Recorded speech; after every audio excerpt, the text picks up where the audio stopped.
Where's the year going? 2026 is trying to speed out of here like her drawers is on fire. Good God.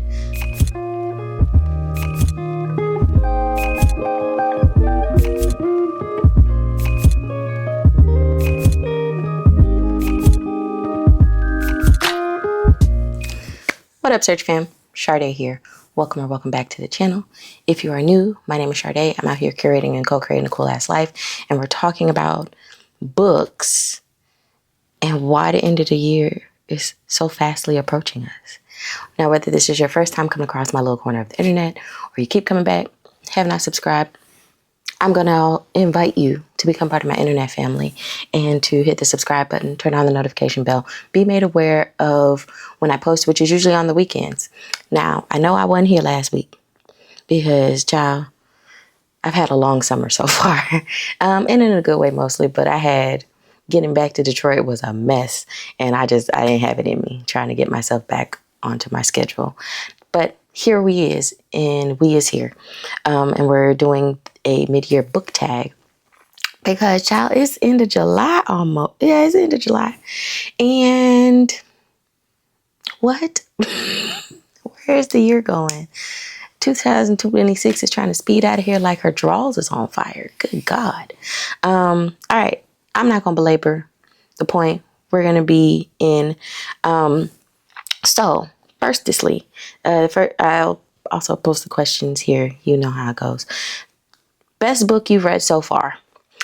Now, I just filled this out, finished filling this out before I started filming because I forgot that I didn't answer the first question because I was still trying to decide what my favorite book was, or what the best book I've read so far, because favorite and best are two different things.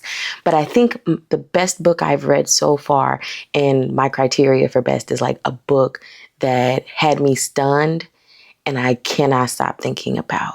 And the prose was good and all of this. And that's going to be King of Ashes by S.A. Cosby. Now, you know, this is an S.A. Cosby stan account. I'm looking forward to my next read of S.A. Cosby's books. And I'm not going to give a overview of the books here because I talk about them in other places, especially in my monthly book wrap-ups and all of that. But King of Ashes, as far as genre goes, is a thriller. And S.A. Cosby writes some of the best Southern mystery thriller books that I've read in a long time. Like, I feel about him how my mom probably feels about Walter Mosley in the 90s. And King of Ashes did not disappoint. And so, which reminds me, I got to go on and pull out my next S.A. Cosby read because I need it. I need to be turned every which way but loose psychologically. Right. Okay. Best sequel that I've read so far this year is The Arachnid by Ivy Ophelia. And I've talked about The Poisoner and The Arachnid before. And it was good. Okay.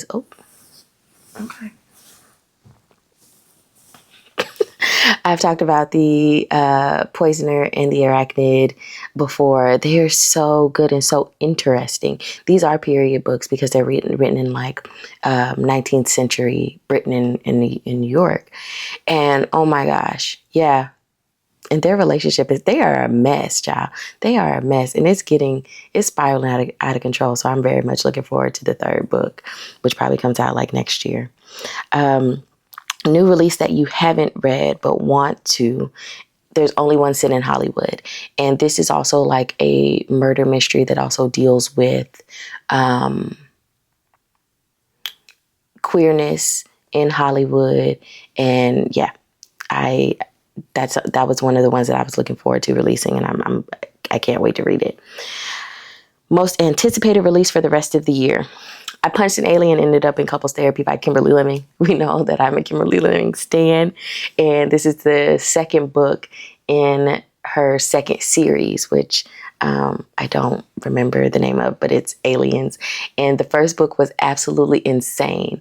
I still think about that book as well because I read it and it was just deranged. And I'm probably going to read it again before the summer's out because I need the laughs. There's a graphic novel, a comic called Roots of Madness by Stephanie Williams. And I've met Stephanie Williams. Apparently, she's releasing an omnibus of the first 6 installments of Roots of Madness. And this is science-y, I think more thriller than horror, but uses hoodoo and root work as part of the framework. And I think it's set in like the early 19th century as well, or early 20th century as well. And I've read the first one and I'm locked in, and the artwork and the art style is beautiful. So I'm looking forward to that. And then there is the Maisie Wood by Tenerife Dew, and this is another horror. And Tenerife Dew's work is just beautiful. And I just read The Reformatory in May, and so Maisie Wood comes out this year. So I am looking forward to reading that. And then there's Ember by Naima Simone, who this one, my best friend just sent me the screenshot of this book, and I think it's like a dark mafia romance, and I realized it wasn't out yet because he was like, "Are we gonna read this?" And I was like, "Okay, I'm down to clown as always." And so I'm looking forward to that releasing, and then being able to read it with my bestie. Biggest disappointment of the year so far. I would say that I was not really enthused with The Year of Magical Thinking by Joan Didion. It's a book of essays around grief and things like that. I think I was expecting something more. And I read it, but I was just kind of like, okay. So I am going to read Walking Over Bethlehem, because again, I'm reading Joan Didion this year to expand my storytelling resources. And then there's The Seven Dials Mystery by Agatha Christie, because I read and then there were none, and was so it was so good. I read another one and I was just kind of like, meh. I'm gonna pick another Agatha Christie book and read that. Maybe I'll do the Hercule Poirot series. But like, if you are not a Joan Didion, an Agatha Christie fan, give me a recommendation for what my next Christie read should be. Biggest surprise of the year, I'm going to say Body Count by Netra Antoinette. And I got it off of vibes, just like searching through Hoopla, which I always say the best way to me to discover new books is to go walk around the library and or go scroll through Libby and Hoopla and see what you find that may appeal to you. And this was one of those. It is a Black romance, and it's like urban romance, but it was actually pretty well done. And it's about this chick who runs a blog. She's like in her late 20s, and she runs a blog pretty much rating and trashing the men she's sleeping with. And part of the reason is to take back power and destigmatize sex, wanting sex, being a sexual human being, which is cool. But child, she gets into some mess, and she meets this dude, and he not playing with her, and he's also not playing about her. But the plot twist, I was driving and I was just like, I was screaming, literally screaming in my car. And then the other one would be The Scammer by Tiffany D. Jackson. And I read that while I was in Thailand, and child, I was stressed out. It was very good. That too, the plot twist at the end, I was very shocked. Like, I love a good plot twist, babe. I love me a good plot twist. And Tiffany D. Jackson, she took me through because I was stressed out. It was a very good time. Favorite new author debut or new to you? And I'm going to say that is Netra Antoinette, and she did Body Count as well as Silent Surrender, which I just finished not too long ago. And the reads are fun. They are messy. They are messy. And usually, like, when it comes to urban romance, sometimes I can be kind of iffy on the drama and things like that. But these are good. These are good. And I have the second book in the Mind, Body, Soul series, which is the Body Count sequels. And then Silent Surrender, I'm going to read the second book, and I'm looking forward to that. Like, her cliffhangers are well done too, because they don't leave you shattered, but they leave you like, okay, I got to get the next book. So I'm here for that. New fictional crush. That's going to be Roman Velasquez from The Cuddle Clause by Roxy Ray. Because Roman is a sweet, autistic, socially anxious baby. And I love that. And he's a werewolf shifter. Like, he just wants to have things the way he wants them, but he's also so attentive. Yeah, it's going to be Roman. And then new favorite character is going to be Yuki Yamamoto from Honey Girl. I think the fact that, like, how wise Yuki is, but also she shows a level of patience.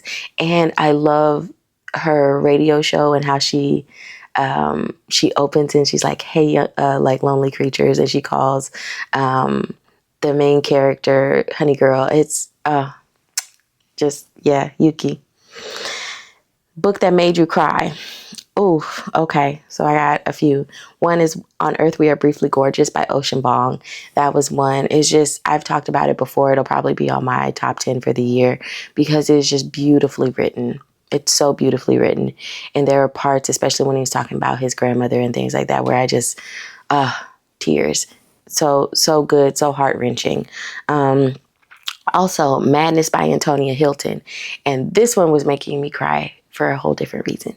It was making me cry because I was pissed and I was sad and sort of like mourning people who have experienced institutionalization, especially Black folks, and how they were institutionalized in the 19th and 20th century because of, white supremacy, and how mental illness was framed specifically with regard to Black folks and vagrancy and all of this stuff.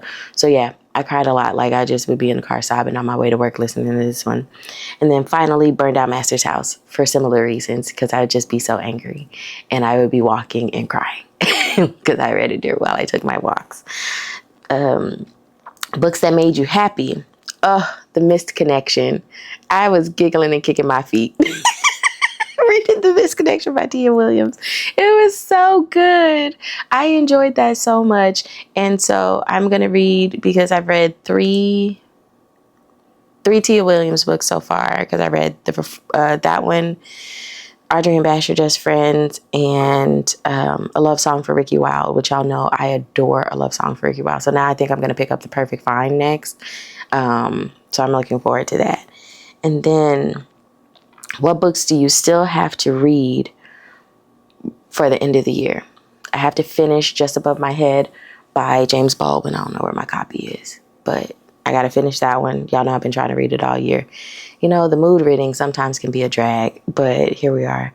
I also need to finish Our Vicious Oaths by Annie Davenport. I started it, and I think I'm enjoying it, but maybe it's just a little slow for me. And so I wasn't getting into it as quickly as I wanted to.